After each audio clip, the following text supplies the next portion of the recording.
नमस्कार. श्री परमानंद स्वामी लिखित कृष्ण सखा माझा भाग 2 यातलं पहिलं प्रकरण आपण वाचायला सुरुवात करतो आहोत. गर्गमुनींचे आगमन. इकडे नंदाच्या राजवाड्यात मात्र खऱ्या अर्थाने आनंदाचा जल्लोष सुरू झाला होता. नंद आणि यशोदेचं पहिलंच अपत्य असल्यामुळे त्यांच्या मुखावर साहजिकच कृतकृत्यतेचे भाव भरून राहिलेले दिसत होते. पुत्रप्राप्तीचा आनंद नंद आणि यशोदा परस्परांकडे वारंवार पाहून पण काहीही न बोलता अनुभवत होते. त्याच आनंदाचं प्रतिबिंब राजवाड्यातील सर्वांच्याच चेहऱ्यावर दिसत होतं आणि त्याच आनंदाचे पडसाद सर्वांच्याच बोलण्यातून कानावर येत होते. सर्वांच्याच ठिकाणी यशोदा आणि तिच्या पुत्राचंच एकी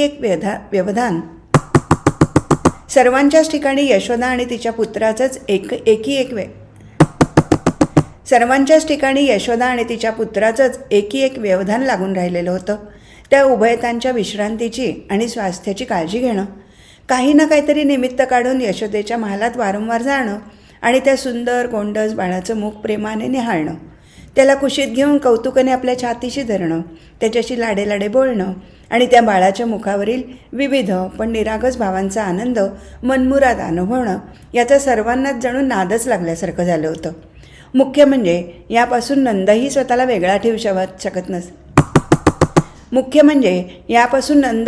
वेगळा ठेवू शकत नसल्यामुळे तोही यशोदा आणि त्याच्या पुत्राच्या या कौतुकाच्या सोहळ्यात पूर्णपणे सहभागी झाला होता.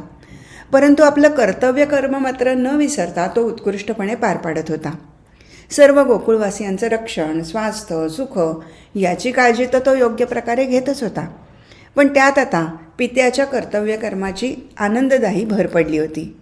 पुत्रजन्माच्या निमित्ताने नंदाठाईचा पितृभाव जागा झाला.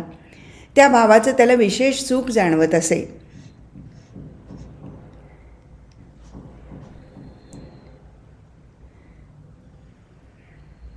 आपल्या पुत्रावर विधियुक्त नामाचा संस्कार होणं अत्यंत आवश्यक आणि उचित आहे हे तो जाणून होता आणि म्हणून तेच एक व्यवधान त्याच्या मनाच्या ठिकाणी लागून राहिलं होतं. परंतु ते नामकरण निश्चितपणे कसं करावं, जेणेकरून ते धर्माला धरून आणि राजघराण्याच्या परंपरेला आणि वैभवाला साजेल, शोभेल असंच हे त्याला ठाऊक नव्हतं. आणि राजघराण्याच्या परंपरेला आणि वैभवाला साजेल आणि शोभेल आणि राजघराण्याच्या परंपरेला आणि वैभवाला साजेसं शोभेसं असेल हे त्याला ठाऊक नव्हतं. परंतु एवढं मात्र त्याला निश्चितपणे वाटत होतं की आपल्या पुत्राला ऋषीमुनींसारख्या थोर व्यक्तींचे आशीर्वाद लाभावेत. कारण ऋषीमुनींचं अंतःकरण हे ईश्वरी अनुभवामुळे अत्यंत शुद्ध आणि पवित्र असतं, यावर नंदाची पूर्णपणे श्रद्धा होती. परंतु हे सर्व निश्चितपणे कसं करावं आणि कसं साधावं अशा काळजीच्या मनस्थितीत नंद असतानाच अचानक थोर महात्मा गर्गमुनी यांचं राजवाड्यात आगमन झाल्याची वार्ता सेवकाने धावतच येऊन नंदाला सांगितली. ती वार्ता ऐकली मात्र एकदम नंदाचं मन काळजीमुक्त झालं. त्याच्या मनाला अगदी हलकं वाटू लागलं. एवढंच नव्हे तर त्याचं मन हर्षभराने फुलून आलं आणि तो लगबगीने गर्गमुनींच्या दर्शनासाठी त्यांच्याजवळ येऊन पोहोचला. अत्यंत समाधानाने त्याने गर्गमुनींना आपल्या अंतर्गृहात नेलं आणि त्यांना उच्चासनावर बसवलं. प्रथम त्याने गर्गमुनींना आदरपूर्वक साष्टांग प्रणिपात केला. दोन्ही कर जोडून त्यांच्या सन्मुख उभा राहिला. गर्गमुनींनी आपला उजवा कर वर करून नंदाला आशीर्वाद दिला असता नंद अतिशय नम्रतेने गर्गमुनींशी बोलू लागला. हे मुनिवर्य, तुम्हाला माझे पुन्हा पुन्हा प्रणाम आहेत.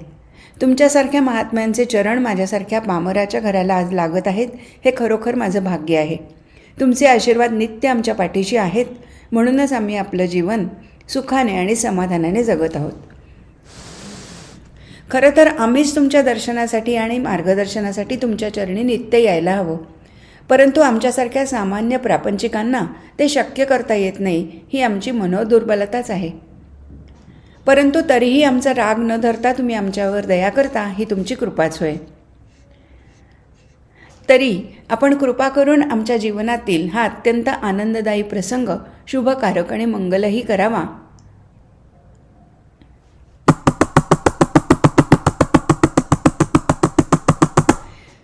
पण या तुमच्या येण्यात काहीतरी दैवी योगायोगही आहे अशी माझी पूर्णपणे खात्री आहे. माझ्या पुत्राचं नामकरण, त्याचं जातक इत्यादी सर्व आपल्या शुभाशीर्वादाने आणि आपल्या शुभ हस्ते व्हावं अशीच त्या परमेश्वराची इच्छा दिसते आहे असा माझा तरी दृढ विश्वास आहे. तरी आपण कृपा करून आमच्या जीवनातील हा अत्यंत आनंददायी प्रसंग शुभकारक आणि मंगलमयी करावा अशी आपल्या चरणी विनम्र भावे मी प्रार्थना करत आहे. नंदाच्या नम्र भावाच्या बोलण्याने गर्गमुनींना संतोष झाला. त्यांच्या मुखावर स्मितहास्य दिसू लागलं. कृपापूर्ण दृष्टीने ते नंदाकडे बराच वेळ पाहत राहिले. त्यानंतर त्यांनी आपले नेत्र मिटून घेतले तर त्यातून जलधारा वाहू लागल्या. अश्रूंनी पाणवलेले आपले नेत्र थोड्या वेळाने त्यांनी पुन्हा उघडले आणि नंदाला उद्देशून प्रेमळ वचने ते बोलू लागले. हे भाग्यवान नंदा, खरोखरीच तुझ्या भाग्याला पारावर नाही.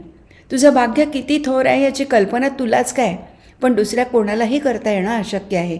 हे नंदा, तुला मी अत्यंत गुह्य गोष्ट सांगत आहे की ती तू लक्षात ठेव आणि तुझ्यापाशीच ठेव. दुसऱ्या कोणालाही ही गोष्ट चुकूनही सांगू नको. तुझ्या घरी आलेला हा पुत्र सामान्य नसून साक्षात नारायणाचाच तो अवतार आहे.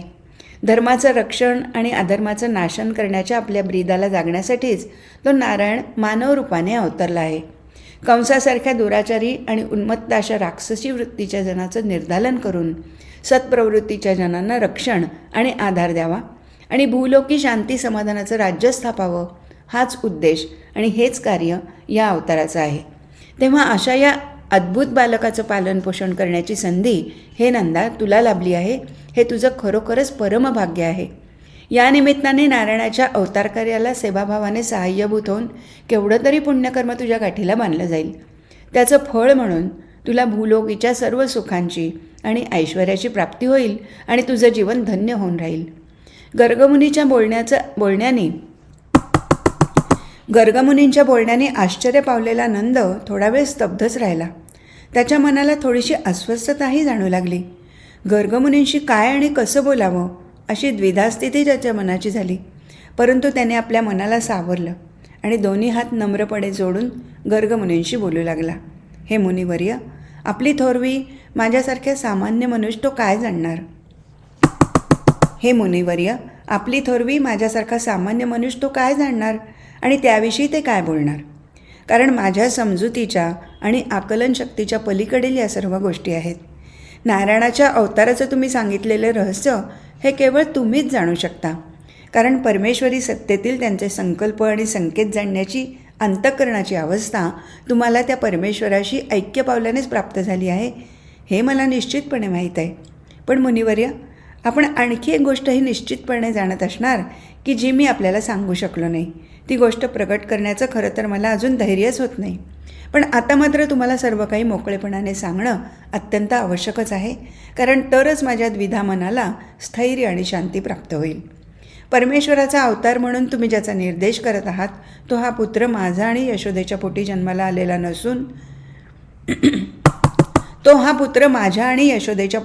आलेला नसून तो खरं तर वसुदेव आणि देवकी यांच्या पोटी कारागृहात जन्माला आलेला पुत्र आहे.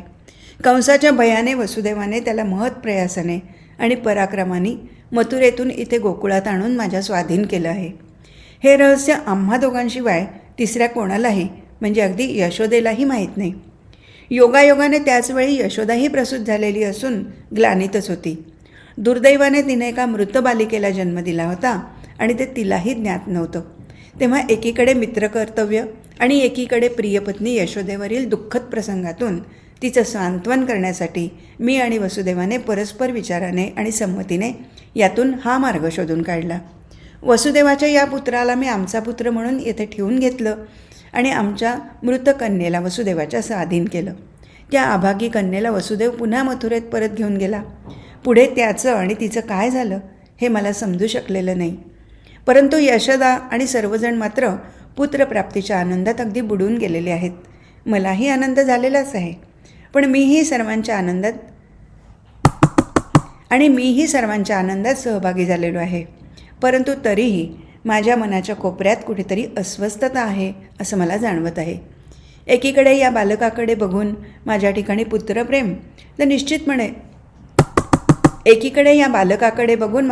पुत्रप्रेम तर निश्चितपणे जागृत होत आहे. परंतु त्याचवेळी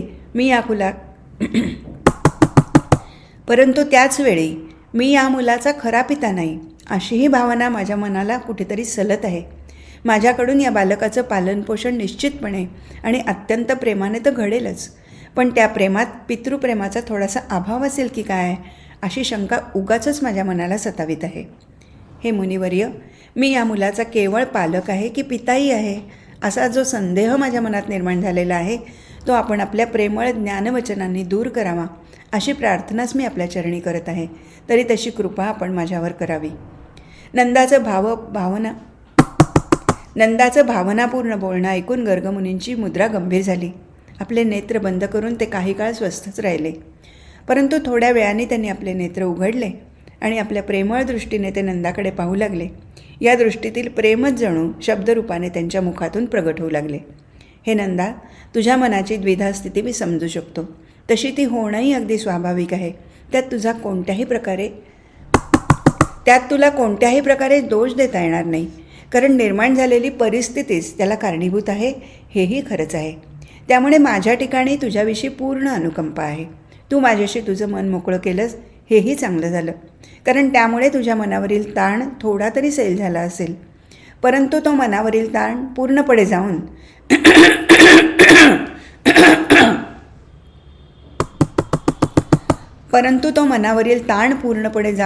मन खऱ्या अर्थाने मोकळं होणं, सबळ होऊन राहणं हे अत्यंत आवश्यक आहे. तेच खरं महत्त्वाचं आहे. त्यासाठी मी जे तुला आता सांगत आहे ते नीट लक्षपूर्वक आणि श्रद्धेने श्रवण कर. हे नंदा, मी तुला पुन्हा एकदा सांगतो की खरोखरीच तुझ्या आणि यशोदेच्या भाग्याला पारावर नाही. अनेक जन्मीची तुमची पुण्याईच फळाला आली, म्हणूनच हा नारायणाचा अवतार तुमच्या इथे आलेला आहे हे अगदी सत्य आहे.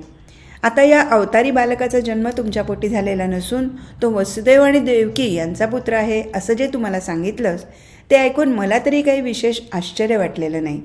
अर्थात थोडंसं नवल मात्र जरूर वाटलं, परंतु ही एक नारायणाचीच लीला प्रकट झालेली आहे हे मी जाणून असल्यामुळे त्या नवलाईचं रूपांतर माझ्या ठिकाणी त्या लीलेचा आनंद होण्यातच आहे.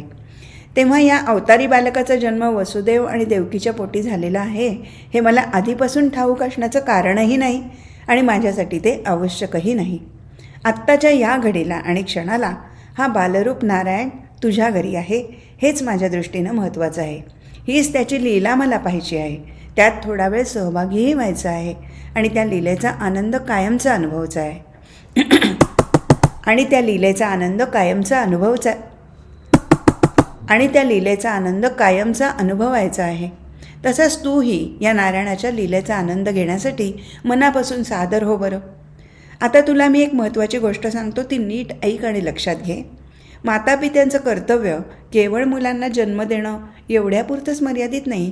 त्या मुलांचं पालनपोषण करणं, त्यांना योग्य तऱ्हेनं वाढवणं आणि सर्वात महत्त्वाचं म्हणजे त्यांच्यावर योग्य संस्कार करणं, यामुळेच मातापित्यांच्या कर्तव्यकर्माची खऱ्या अर्थाने पूर्ती होत असते. पिता असण्याबरोबरच पालक असणं हेही अत्यंत महत्त्वाचं आहे. पिता एक वेळ आपल्या अपत्याचा पालक असू शकणार नाही, पण पालक हा मात्र खऱ्या अर्थाने नेहमीच पिता असतो, कारण पितृधर्माचं पालन पालकाकडूनच होत असतं. तेव्हा हे नंदा, याच पितृधर्माचं पालन करण्याचं भाग्य तुला लाभलेलं आहे आणि ते तुझ्याकडून निश्चितपणे आणि प्रेमाने घडेल याची मला खात्री आहे. या बालकाला पाहिल्याबरोबरच तुझ्या ठिकाणी पुत्रस्नेह अगदी सहज निर्माण झाला. हे तुझ्या ठिकाणच्या पितृप्रेमाचंच लक्षण आहे. खरं तर या शुद्ध नैसर्गिक प्रेमाला कुठल्याही नात्याच्या प्रेमाचं नाव देणं आवश्यकच नाही. प्रेम हे प्रेम आहे. त्याला नातं हे केवळ निमित्त कारण आहे. परंतु नात्यापेक्षाही प्रेमाचे संबंध महत्त्वाचे असतात. संबंध केवळ नात्यापुरते नसतात, तर ते नात्यापरते असतात. नात्याचं प्रेम बदलू शकतं, परंतु संबंधाचं प्रेम मात्र कायम वाढत असतं. त्यामुळे ते संबंध अधिकाधिक दृढ आणि घनिष्ठ होत असतात. म्हणूनच हे नंदा, तू या पितृधर्माला जाग, म्हणजे खरं तर या प्रेमधर्माला जाग.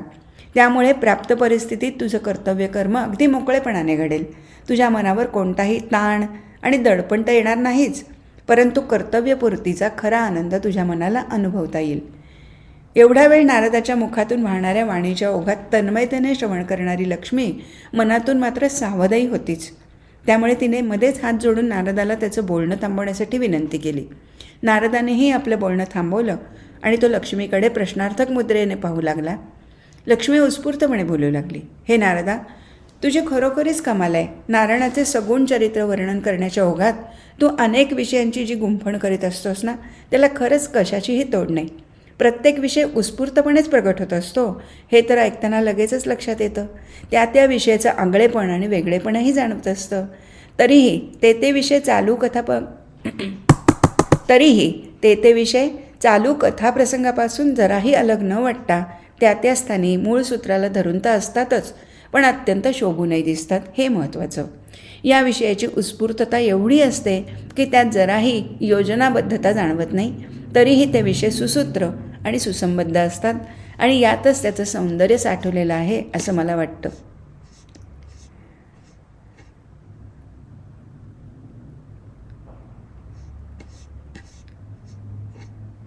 गर्गमुनींसारख्या थोर महात्म्यांच्या मार्गदर्शनाचीच जरुरी आहे.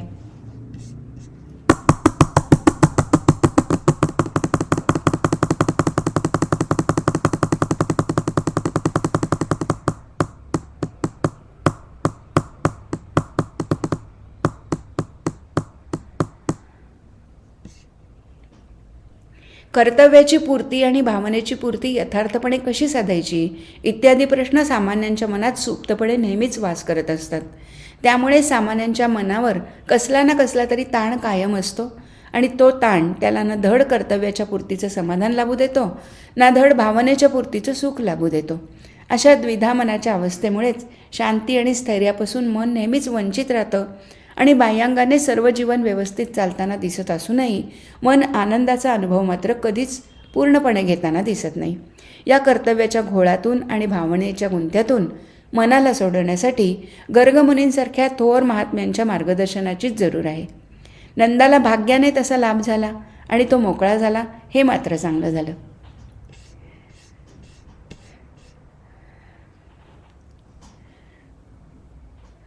असं बोलून लक्ष्मी अत्यंत मोकळेपणाने हसली आणि नारदानेही तेवढ्याच मोकळेपणाने हसून लक्ष्मीला प्रतिसाद दिला. परंतु कोणतीही गोष्ट केवळ हसण्यावरी नेण्याचा नारदाचा स्वभाव नसल्यामुळे नारद पुन्हा गंभीर झाला आणि लक्ष्मीशी बोलू लागला. हे लक्ष्मी, तुझं म्हणणं अगदी बरोबर आहे. केवळ भावनात्मकता ही मनाला दुर्बळ करते, तर केवळ कर्तव्यपूर्तता ही मनाला कोरडी तर करतेच, पण वेळप्रसंगी मनाला कठोरही करू शकते. म्हणूनच भावनेला कृतीची जोड हवी, तर कर्तव्यामध्येही भावनेचा ओलावा हा हवाच हवा.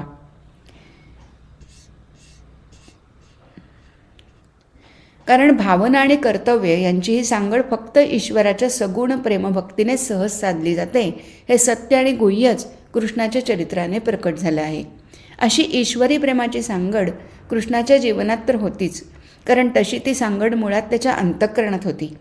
परंतु त्यापेक्षाही महत्त्वाची गोष्ट म्हणजे त्याच्यावरच्या प्रेमाने त्याचीच भक्ती ज्यांच्याकडून घडली त्याच्या भक्तांच्या ठिकाणीही ही सुंदर सांगड साधली गेली. सगुण भक्तीच्या आनंदाने त्याचं अंतःकरण सदा सर्व काळ भरलेलं राहिलं आणि त्याच आनंदाने त्याचं जीवन त्याच्याकडून जगणं घडलं. म्हणून कृष्णचरित्राचं महात्म्य हे या नारायणाच्या सर्व अवतारांपेक्षा आगळं वेगळंच राहिलं. एवढंच नव्हे तर या सृष्टीच्या इतिहासातही चरित्राचं विशेषत्व कायम होऊन राहिलं.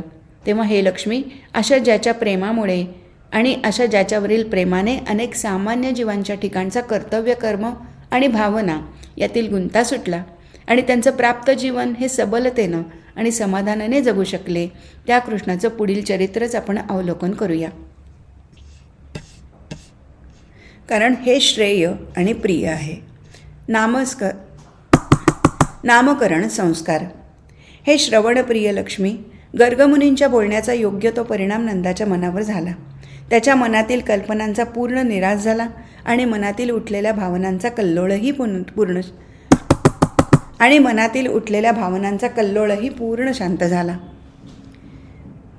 कृतज्ञता भावाने त्याने पुन्हा एकदा गर्गमुनींना साष्टांग प्रणिपात केला आणि दोन्ही कर जोडून तो गर्गमुनींशी नम्र भावाने बोलू लागला. हे मुनिवर्य, मी आपल्या कृपेला जराही पात्र नसता आपण माझ्यावरती कृपा केलीत, हीच आपली थोरवी आहे आणि हेच माझं भाग्य आहे.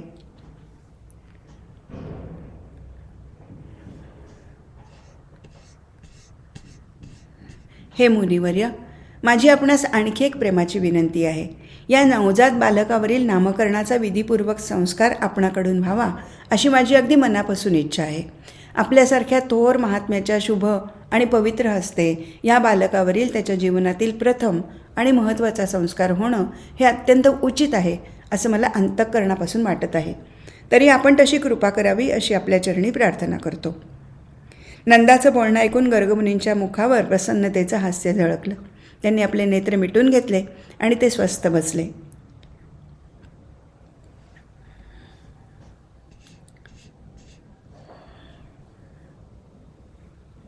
आपले नेत्र त्यांनी पुन्हा उघडले आणि नंदाकडे पाहून संमतीदर्शक मान डोलवली. गर्गमुनीच्या सूचित प्रतिक्रियेने नंदाचा उत्साह अधिकच वाढला. तो लगबगीने यशोदेच्या महालात गेला. तिथे आपल्या तान्हुल्याल्या हृदयाशी धरून मातृवात्सल्याचा आनंद पूर्णपणे अनुभवित असलेल्या यशोदेला नंदाने पाहिलं आणि त्यालाही प्रेमाचं भरतंच आलं. गर्गमुनींचं झालेलं आगमन आणि त्यांच्याशी झालेलं नवजात बालकाच्या नामकरण संस्काराविषयीचं सर्व बोलणं नंदाने यशोदेला सांगितलं. ते ऐकून यशोदेलाही आनंद झाला आणि आपल्या पुत्राच्या भाग्याच्या जाणीवेनं तिचंही मन भरून आलं. आपल्या पुत्राला कुशीत धरून यशोदा लागलीच उठून उभी राहिली. नंदाने तिचा हात आपल्या हातात धरला आणि त्वरेने तो तिच्यासह गर्गमुनींच्या समोर येऊन उभा राहिला. सर्वप्रथम नंदाने उच्चासनावर बसलेल्या गर्गमुनींची षोडशोपचारे पूजा केली आणि अत्यंत नम्रभावाने त्यांना प्रणिपात केला. त्यानंतर यशोदेने आपल्या पुत्राला नंदाकडे सुपूर्त केलं आणि तिने स्वतःही गर्गमुनींची यथासांग पूजा करून त्यांना आदरपूर्वक वंदन केलं. गर्गमुनींनी नंद आणि यशोदा या उभयतांना प्रेमपूर्वक शुभाशीर्वाद दिले असता त्या उभयतांच्या मुखावर धन्यतेचा भाव भरून राहिला.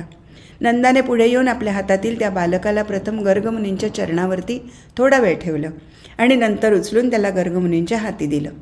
नारायणाच्या अवतारातील त्या निरागस आणि गोंडस बालरूपाला पाहून गर्गमुनींचंही मन मोहून गेलं आणि त्यांचंही प्रेमस्वरूप अंतःकरण सगुण रूपाच्या प्रेमाने भरून आलं. त्यांनी त्या बालरूप हरीला आपल्या हृदयाशी धरलं. त्याचं मस्तक प्रेमाने कुरवळून त्याचं अवघ्राण केलं. त्या बालकानेही आपले इवलेसे नेत्र उघडून गर्गमुनींकडे प्रेमाने एकटं पाहिलं आणि आपली नाजूक जीवनी उलगडून स्मितहास्य केलं. त्या बालरूपाच्या मोहक दर्शनाने गर्गमुनींच्याही सर्व वृत्ती मोहरून गेल्या आणि त्यांचं मन पूर्णपणाने त्याच्याकडे आकर्षिलं गेलं. ते बालक हा या नारायणाचा अवतार आहे ही जाणीव ठेवूनही गर्गमुनींनी स्वतःला त्या सगुण रूपाच्या प्रेममायेपासून दूर न ठेवता त्या प्रेममायेत पूर्णपणे झोकून दिलं. त्यांनी आपल्या ओठांनी त्या बालकाच्या गालावर आणि भाळावर वारंवार हळुवारपणे स्पर्श केला. अशा तऱ्हेने सगुण प्रेमाच्या रसपानाने गर्गमुनी तृप्त झाले. त्या बालरूपाने जणू गर्गमुनींच्या ठाईचा निर्गुण आनंदच आज सगुण झाला होता आणि निराकार प्रेम साकार झालं होतं.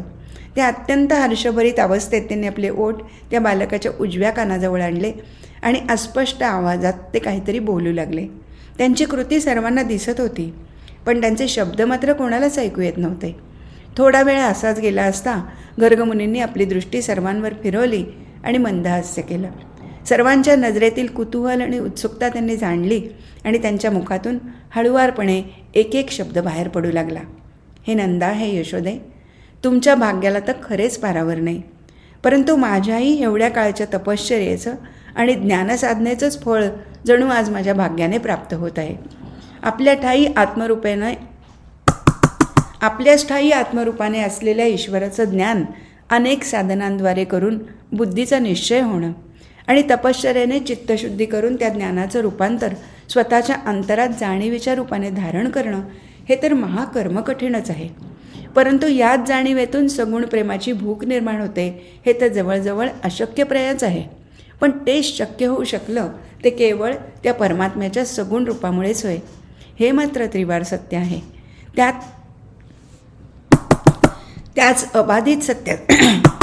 त्याच अबाधित सत्याचा अनुभव घेण्याची संधी मला लाभली हे तर माझं परमभाग्यच आहे.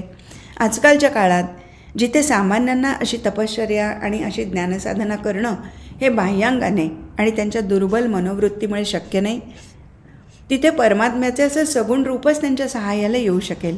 असंच सगुण प्रेम निर्माण करण्याचं अद्भुत कार्य तुमच्या या पुत्राच्या रूपाने त्याच्या पुढील सर्व जीवनात घडणार आहे. ही माझी केवळ भविष्यवाणी नसून ही माझ्या अंतःकरणातून सहजच पुरणारी उक्ती आहे. पुढे अनेकांचं भवितव्य आणि जीवन घडवण्यास कारणीभूतच आहे. पुढे अनेकांचं भवितव्य आणि जीवन घडवण्यास कारणीभूतच नव्हे तर प्रत्यक्ष सहाय्यभूत होणाऱ्या या बालकाचं भविष्य वर्तवण्याचं मला तर कारणच नाही आणि ते मला शक्य होणार नाही. परंतु एवढं मात्र निश्चितपणे जाणवत आहे की आपल्या रूपाने, गुणाने, प्रेमाने हा सर्वसामान्यांची ही मनोवृत्ती स्वतःकडे पूर्णपणे आकर्षित करून घेईल आणि त्याच्या ठिकाणी खऱ्या प्रेमाची भूक निर्माण करील.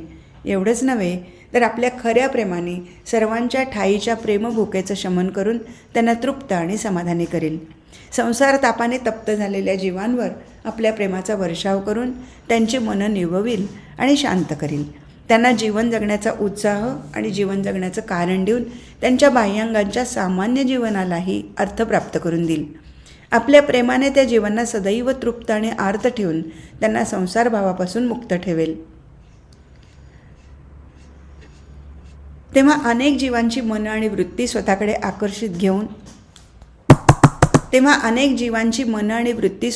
आकर्षून घेऊन त्यांना संसारापासून दूर करण्यासाठी आणि आनंदाच्या अनुभवाच्या मार्गाकडे वळवण्यासाठीच ज्याचं जीवनकार्य आहे, अशा या बालकाचं नामकरण मी कृष्ण या नामाभिधानाने करत आहे. यासारखं उचित नाव हेच आहे.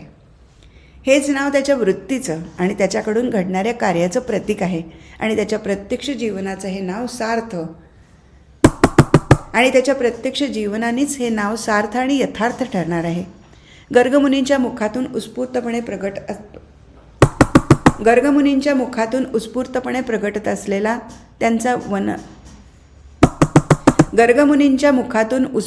प्रगटत असलेला त्यांचा वचनौघ अचानक आवरला गेला. त्यांनी त्या बाळकृष्णाला पुन्हा एकदा आपल्या हृदयाशी धरून त्याचं मुख कुरवाळलं, त्याला यशोदेच्या स्वाधीन केलं. आपल्या आसनावरून उठून त्यांनी आपले दोन्ही कर उंचावून नंद, यशोदा आणि सर्वांनाच आशीर्वाद दिले. आपले नेत्र मिटून घेऊन त्यांनी क्षणभर आपले दोन्ही कर जुळवले आणि कोणालाही काही समजण्याच्या आधीच त्वरेने त्या महालातून, त्या राजवाड्यातून, त्या परिसरातून बाहेर पडून गर्गमुनी पुन्हा दिसेनासे झाले. घडलेल्या प्रसंगाने अतिशय आनंदित झालेले नंद आणि यशोदा बराच काळ तसेच स्तब्ध होऊन राहिले. प्रसंगातील बाह्यांगाचा अनुभव जरी संपला होता तरी त्यातील भावपूर्णता अजूनही त्यांच्या मनातही उरली होती. त्या अवस्थेतून त्यांचं मन बाहेर येण्यासाठी तयारच होत नव्हतं आणि म्हणूनच तसा मुद्दाम प्रयत्नही त्या उभयतांनी केला नाही.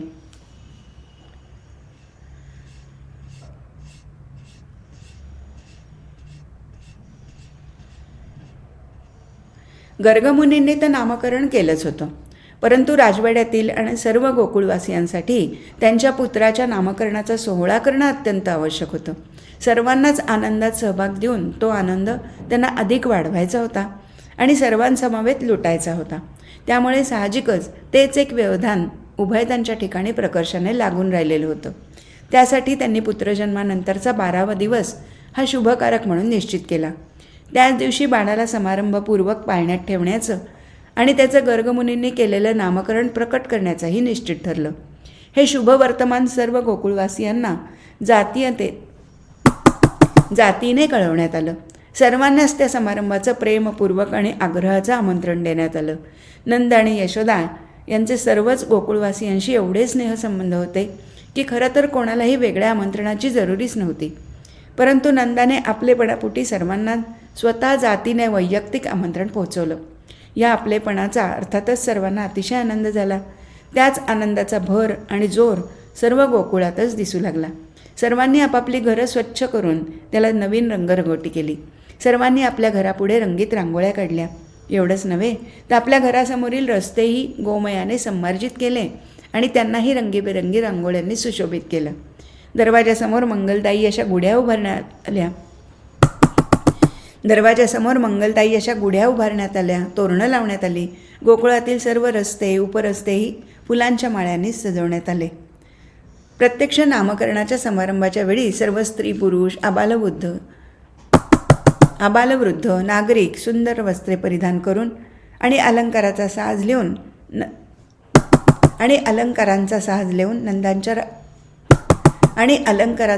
लेवून नंदाच्या राजवाड्याकडे समूहाने निघाले.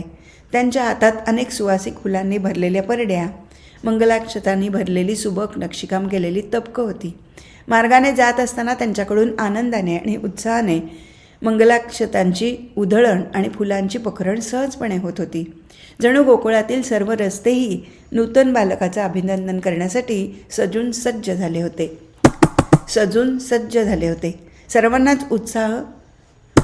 सर्वांचाच उत्साह त्यांच्या ठिकाणी मावत नसल्यामुळे ओसंडून नुसता वाहत होता. अशा या सर्वांच्या उत्साहाच्या आणि आनंदाच्या सरिता नंदाच्या राजवाड्यातील प्रांगणात येऊन मिळाल्यावर तर तिथे जणू आनंदाचा सागरच उचंबळलेला भासू लागला. सर्व नागरिकांचं हे प्रेम आणि आपलेपणा पाहून नंदाला तर भरूनच आलं. त्याने आपले दोन्ही हात जोडून उंचावले आणि सर्वांचा भाव त्याला पावल्याची पावतीच त्याने सर्वांना दिली. नंदाने आपल्या हृदयाशी धरलेला बालकृष्णाला आपल्या हातांनी फुलांनी सुशोभित केलेल्या चांदीच्या पाळण्यात ठेवलं आणि त्या पाळण्याची रेशमाची दोरी यशोदेच्या हातात दिली. जणू कृष्णाचं पालनपोषण करण्याची जबाबदारीच नंदाने यशोदेच्या हाती सोपवली आणि तो यशोदेकडे पाहून अत्यंत प्रेमाने मोकळेपणाने हसला.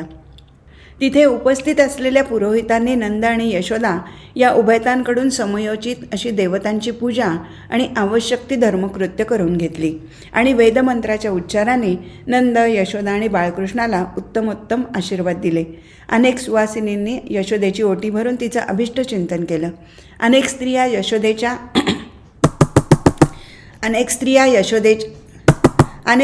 यशोदेच्या आणि बाळकृष्णाच्या कौतुकपर रचलेली गीते अनेक स्त्रिया यशोदेच्या आणि बाळकृष्णाच्या कौतुकपर रचलेली गीतं वैयक्तिकपणे आणि सामूहिकरित्या गाऊ लागल्या. जमलेल्या सर्व उपस्थितांनी आपल्या हातातील मंगलाक्षता आणि कोमल फुलांची उधळण करून सर्व वातावरणच अत्यंत मंगलमय, सुवासिक आणि प्रसन्न करून ठेवलं. विविध अंगाने आणि रंगाने आपल्या आनंदाचा भाव व्यक्त करणाऱ्या त्या सर्वांमध्ये एक गोष्ट मात्र सामायिक होती आणि ती म्हणजे सर्वांच्याच नेत्रातून भरून वाहणारे प्रेमाचे आणि आनंदाचे अश्रू. आज इथेच थांबू. हरिओम तत्सत.